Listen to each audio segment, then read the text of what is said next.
అనకాపల్లి జిల్లా పాయకరావుపేట నియోజకవర్గంలో హోంమంత్రి అనిత పర్యటించారు. నక్కపల్లి మండలం ఊపమాక శ్రీ వెంకటేశ్వర స్వామి కళ్యాణ మహోత్సవ ఏర్పాట్లు సమీక్షించారు. సామాన్య భక్తులకు ఇబ్బందులు లేకుండా ఏర్పాట్లు చేయాలని అధికారులకు దిశానిర్దేశం చేశారు. అనంతరం స్వామివారిని దర్శించుకొని వేద పండితుల నుంచి ఆశీర్వాదం తీసుకున్నారు.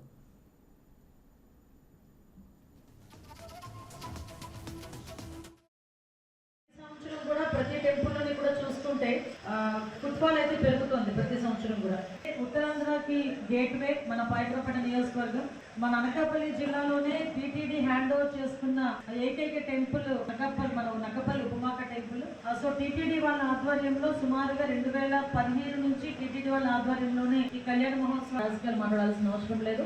బట్ విషయం ఏంటంటే ఇప్పుడు మనం వచ్చిన తర్వాత కూడా ఎన్డీఏ కూటమి గవర్నమెంట్ వచ్చిన తర్వాత కూడా టెంపుల్స్ మీద ప్రత్యేకమైన దృష్టి పెట్టి టీటీడీ హ్యాండ్ ఓవర్ లో ఉన్న టెంపులే కాకుండా ఎన్విరాన్మెంట్ డిపార్ట్మెంట్ లో ఉన్న టెంపుల్స్ కూడా ఎక్కడైనా ఏదైనా పండగ జరిగినా దానికి సంబంధించి కళ్యాణ మహోత్సవాలు జరిగినా కూడా చాలా ప్రెస్టేజ్ గా తీసుకొని జరుగుతున్నాయి. నిన్న మనం చూసుకుంటే రథసప్తమి ఎంత వైభవంగా జరిగిందో మనందరికీ కూడా తెలుసు. 2,60,000 మంది దగ్గర 20 గంటల్లో దర్శనం చేసుకుని ఎక్కడ కూడా ఎటువంటి ఇబ్బంది లేకుండా వెళ్ళగలిగారంటే ఒకసారి ఆ డిపార్ట్మెంట్ అదేవిధంగా revenue department police department coordination తో బెస్ట్ వేలో అక్కడ కూడా మనం చేయగలిగాం.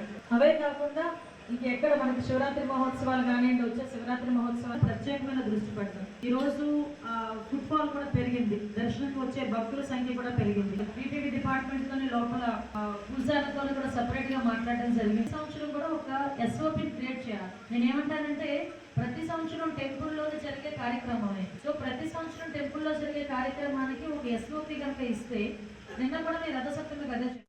Please subscribe to YK TV Network. Please subscribe to YK TV. Please watch YK News. Don't forget to subscribe YK News channel